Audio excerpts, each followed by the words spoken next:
If you want to start using Trading 212, you should click on the link in the description to get a free share up to $100 when creating an account. To buy ETFs on Trading 212, click the Buy icon and click the plus button.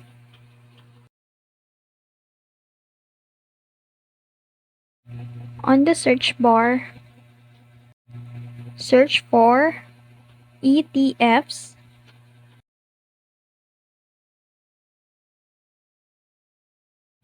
Then click the Vanguard Mid Cap Value ETF.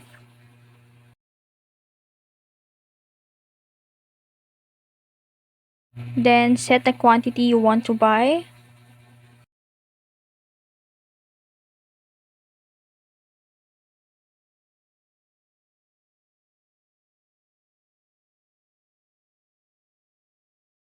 After that, just click the Confirm Buy. And that's it. That's how you buy ETFs on Trading 212. If you found this video helpful, don't forget to like, share, and subscribe to the YouTube channel.